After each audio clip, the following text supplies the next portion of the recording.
Hi there, it's Tracy with Flirtin' After 40. So I'm here to catch you guys up from last week, in which I had 2 dates cancel. However, in good news, the week prior, I was out for a happy hour with a client, colleague slash friend, and I was talking about the podcast, telling her what I was looking for, and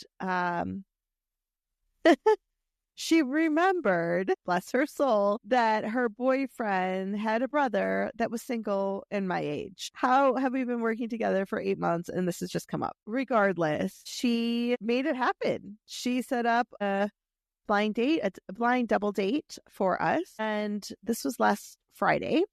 She hooked us up via text on Thursday night. And Thursday night, I texted with him. Let's call him Burly Man. I texted with Burly Man most of the evening, and the text exchange was awesome. Super relaxed, fun, banter, flirty, but, not aggressive. And I was really excited for the blind date. I have not been on a ton of blind dates, nor a ton of double dates, but I was super optimistic. He seemed like a really genuine, I'm not saying he's not genuine, but he seemed like a really genuine guy. So we went to the stock show. Denver has a huge stock show. This was the last weekend, and I met them there. And we met early or late afternoon, and we had tickets for the rodeo. So we're talking a good, 6 hours of time spent together. I arrive and he's play type, but he has hair. We won't hold it against him. But tall, burly, like I said, beard. He's a very handsome man. And, props my friend. Good job, girl. So we spend a couple hours walking around the stock show. We have a couple drinks. We have dinner. And during this time, he is kind of talking to me, kind of not. Like, there wasn't a ton of effort, yet he was still engaging. I don't know that I can describe it any other way. I was going out of my way, I feel like, to just try to get to know him, make a maybe uncomfortable situation comfortable. I can talk to almost anyone, so there wasn't any immediate red flags. However, as the night progresses, he's more and more distant. And I mean, ladies, gentlemen, you know that feeling when someone's into you, and that was not here. So we go to the rodeo, and our group split off. He had gotten me a ticket, which was amazingly sweet and nice. And we sit down for the rodeo, and maybe he said 10 words to me during the entire 2 hours. Oh, like, that just makes it even more uncomfortable. He would tell me what event is coming up next. So, hey, barrel races are coming up. I tried to ask questions. I'm not a rodeo expert. I'm not a horse, bull, cow expert. During the, I want to say, first 5 minutes of the show, a cowboy was injured and dragged kind of around the field. I don't even know. I don't even know what it's called. And I might have been a squirmy girl. I was kind of like, oh, like, is he okay? Like, I've never seen something like that. And Burly Man just was kind of like, yeah, he's fine. He'll be okay. I don't know. It was just not ideal. And if anybody has been on a date where you feel like you wish you had an eject button, like pull the eject button or strap and you will fly out and be home. That's what I wished for. And he wasn't rude. It just wasn't good. And we leave the rodeo, meet back up with our friends. And at this point, I've been sitting next to some dude for 2 hours who hasn't talked to me. And I'm feeling really defeated, deflated, like, like, what the fuck? So I was like, hey, I'm just going to get a lift home. And everyone's like, no, Burly Man can drive you home. Burly Man is like, yeah, you know what? I did offer you a ride home if you needed it. So I'm happy to drive you home. And instead of holding my ground, I said, okay, like, yes, you can drive me home. And it was fine. I wish I had the ability at the time to say, like, no, and not fuck off, but no, like, you didn't talk to me for 2 hours. Why the fuck would I want to sit in a car with you for another 45 minutes? But I'm polite and I'm nice. And I didn't want to wait for a lift. Let's be real. Accepted the ride. And the ride home was actually far more pleasant than the rodeo. We talked, unfortunately, we talked about politics, which it was a very adult conversation, but as I expected, wasn't necessarily where I wanted things to go. It was fine. He seems like a really nice guy, but clearly not into me and clearly not my person. So that night I texted him and I thanked him for the drive home and the ticket. And I said, I know, like, I could feel you're not into me, but I just, wanted to thank you for the evening. And I sincerely mean that. And the next morning I got a text back, which was equally as nice, that said, yeah, there's just no spark. Womp womp. Like, I felt it. It's fine. It's just, I had, and I do this to myself, these high hopes or there's no expectations, I would say, of a date, but like, it gets you believing again. It gets you hopeful that maybe this will be my person, but it wasn't. Appreciate the effort. And this is why I'm doing the podcast, because the more people maybe I talk to or that hear this, the more brothers there are out in the world. So, no love lost. However, we are moving on.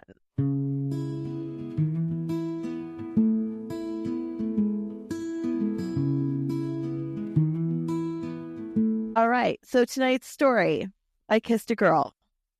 Don't go getting all crazy, gentlemen or ladies.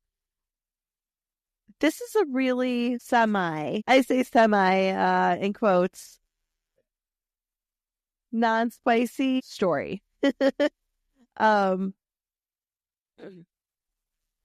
So in college, I had, I don't know, made out with some girl, kissed a girl, but it was always for a man.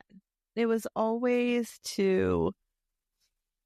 someone was trying to impress someone or get with someone. And this idea of, two women together was, hard to resist for college guys. I get that. But I had never sought out a woman. I had never intentionally wanted to date a woman. And I don't know. I mean, I think I had been attracted to women in the past, but not in a way that would be like that I would ever act on. So this story goes back to me being in the polyamorous world, and I met a couple and they were looking for a woman to join them, to date them. And it wasn't just about sex. They were looking for a woman to have a friendship with, a relationship with between both of them. And they lived here in Denver, and we happened to have gone to the same college in Michigan. So our first date, it was a blind date. I mean, I had seen them on their profile, so I kind of had an idea, but I was only texting with him. There are some weird, okay, I shouldn't say weird. Every poly relationship is different, and they were only comfortable with me communicating through him. So I was communicating through the husband. We meet, we have some snacks, some drinks. There's good banter. We all are getting along great. I believe it was that date that I invited them back to my house, and we sat outside, had a fire, and just talked, had a couple drinks. And I want to say that was it. Maybe there was some flirting. Maybe we kissed. I'm not really sure. But the second date that I remember, y'all got to bear with me. I'm 45 and all. My memory is not the best. They came over, and I had a charcuterie board, and we had drinks, and we just hung out at my house. It was really nice, but I will say one thing led to another, and I was definitely way more interested in her. Let's call her Red. She has beautiful red hair. I was definitely more attracted to her than him. And that was a new feeling for me. And she said she's bisexual. Anyways, we have a lovely makeout session. And the thing I remember about it is how beautiful she was. And as a woman, I feel like I'm constantly looking to be better, or be skinnier or prettier, or all the things that we focus on.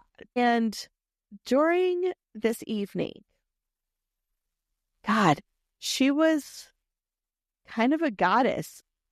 I don't know how to describe it. It was this moment where I thought to myself, if any guy looks at me or would feel the way I feel in her presence, I would be so lucky.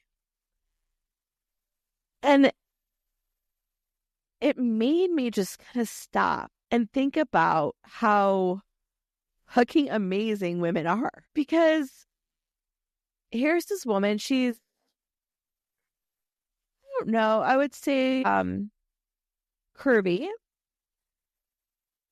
fucking beautiful, and soft and lovely, and oh my God, like I had this moment where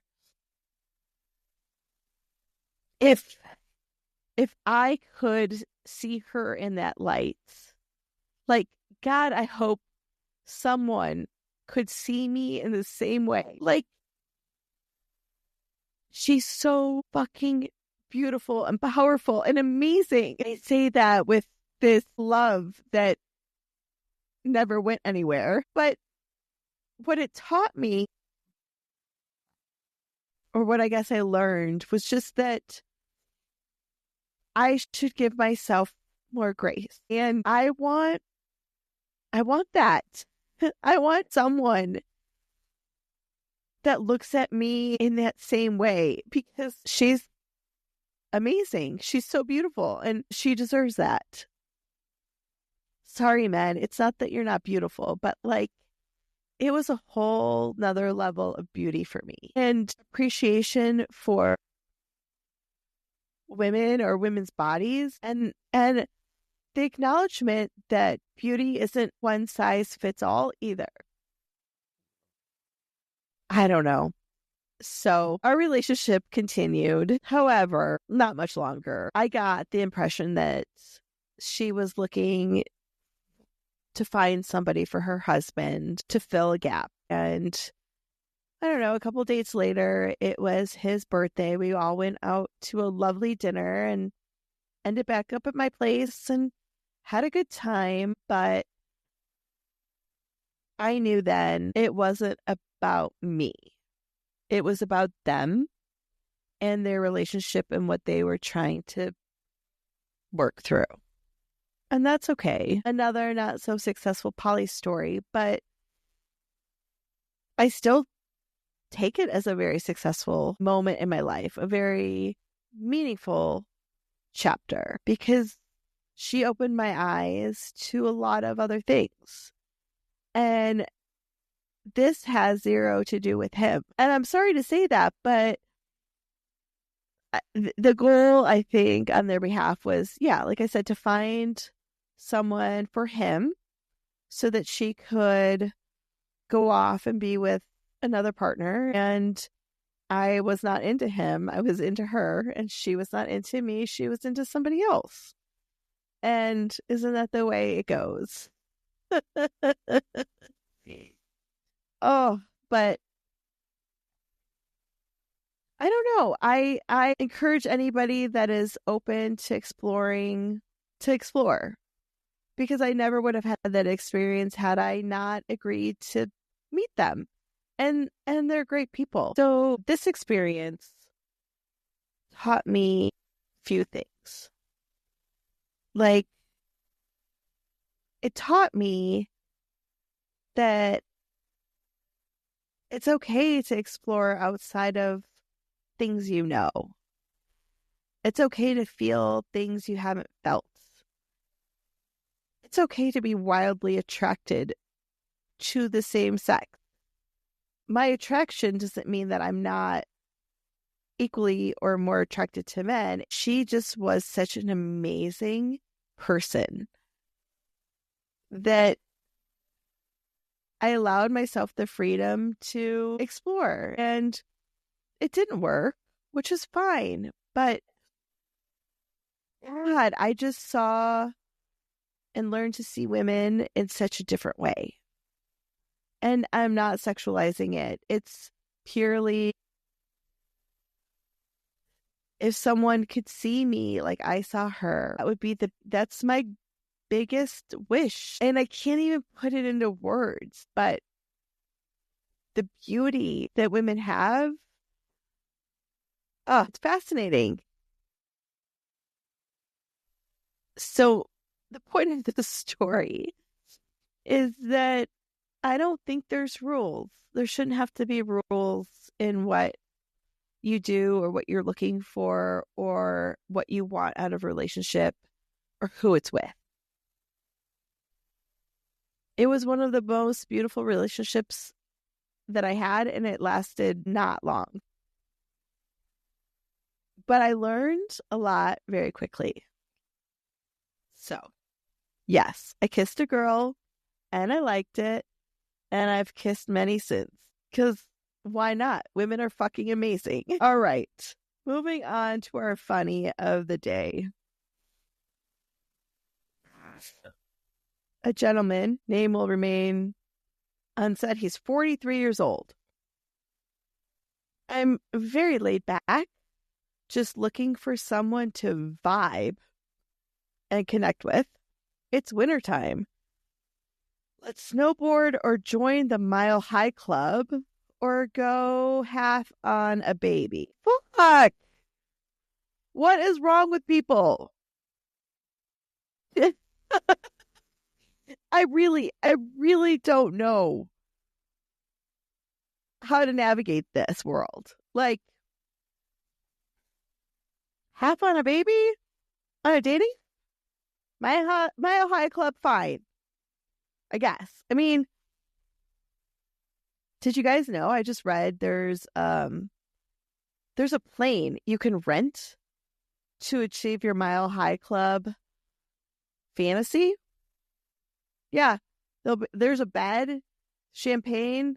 There's a curtain that the pilots draw so they can't see you, and they have sound deafening headphones. So you could join the Mile High Club on your private plane. I mean, maybe if that guy offered that, I would maybe talk to him. Like, I'll take you on a private plane, blah, blah, blah, blah, blah. But let's keep the baby out of it and the skiing or snowboarding. Oh my God. I just can't. So, y'all know how fast things change. So, maybe by next week, I'll have met my dream man. I have no idea. But for now, it is a solo weekend. Maybe I'll rent out a plane. I don't know. Fuck. I appreciate everybody. I sent this to link out to some friends and family and Facebook, and the response has been amazing. I feel like a lot of us just need to know we're in it together, and we are. And whether you're married or out on the hunt, we're all in it. It's a shit show. I think life has these beautiful moments, but I think a lot of the time, it's a grind and it's hard. And I hope we can build a community together and know that as women, we've got each other. And so please continue to listen, follow on Facebook, Instagram, listen wherever you listen. I really do appreciate everybody, and I appreciate the feedback, and I just have so much to share, and this brings me joy because my friends are tired of my stories. So thank you all, and have a great night.